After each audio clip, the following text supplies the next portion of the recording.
Grave to claim me rabbit, Sid said, breaking off to cry. That navel came a-grabbing, bits to bake, then scoff a pie. She'll not in pain have perished yet, I yearn to find her well. I've got to gain me cherished pet, and turn me mind from hell. We quite agreed that there would spring no fleeting lack of drive, uniting speed with flair to bring third creature back alive. Flush Dave announced with ruddy zest, let's puff in haste, not wait. Thus saving pounced on Buddy, lest it suffers place upon plate. Intent to find then get her, we discern one strongish clue. That gentle signed the letter, being spurned among this crew. The lad who'd left at heated pace some time before, so nettled, now had through theft secreted grace, in crime his score thus settled. That nasty sicko Jerry put at Sid in gritted tones. One ghastly trick young Terry stuttered with a fit of groans. He owes disdain for law, said Stan, that's why he got the sack.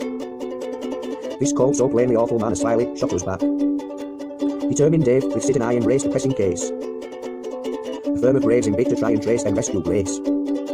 We kept in mind all habitats in which that lout might be, then left to find the rabbit that was hitched from out at sea.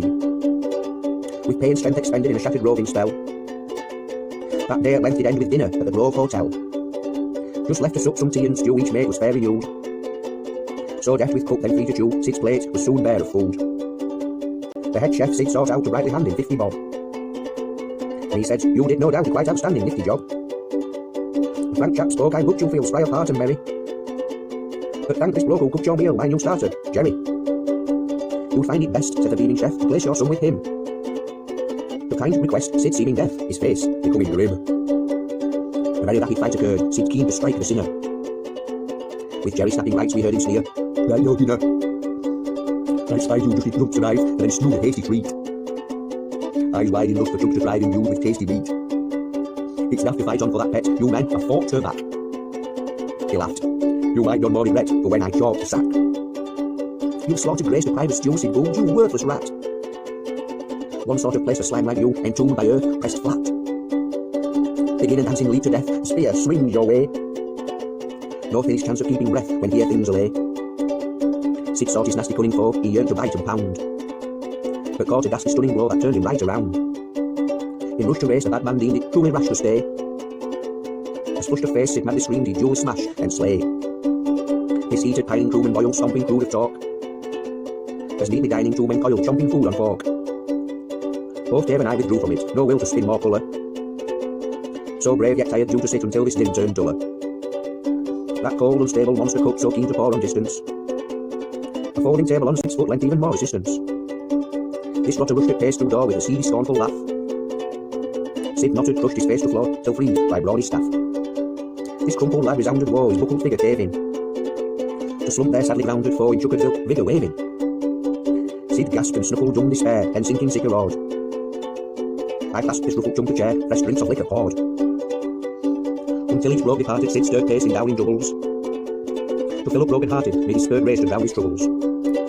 He'd mellow, sniff, then shout, through tortured draping gloom to fret. Till fellows drifted out, to short scrape or looming vet. We settled fair this lad, each mind so highly honed by habit. This vet to swear he had to find some guy who owned a rabbit.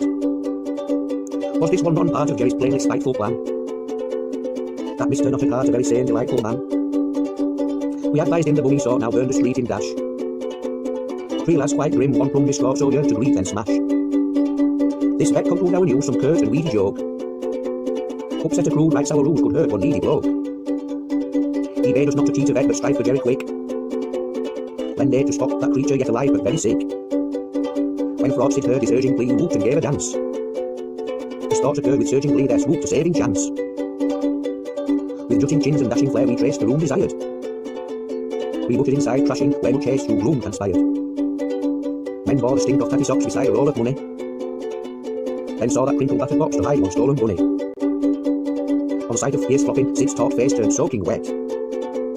Excited tears dropping mid-short race to stroke his pet. That ruffled thing we'd gone there for lay squeezing a pent-up puddle. Bill shuffling upon the floor said ease to his gentle cuddle. The combing check informed the vet the lady would have died.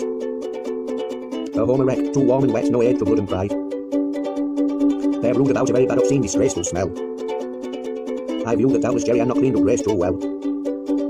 She'd caught a raw infection bound with muscle stinging pain. The short yet sore injection found her bustling again. The vet departed paired with Grace's aim to tend through night. Two vets sit darted laid a face to claim his friend in first light. Though days to start with thin and slow, her strength all round increased. She blazed a hearty innings, though at length was found deceased. As brief war madly reigned, we stood depressed in plough at sea. Relief so gladly gained, she would be guest from now be free. Within those early days we tracked and crumpled Jerry grimly. His simple surly ways attacked some slumping very trimly. Said look to smash the sinner, though with a batch of beer brightened. On cooking mash for dinner so the atmosphere rightened. With aid from drink the crew offshore felt kind and fair forgiving. Though bade him think of stew no more or he'd wind up barely living.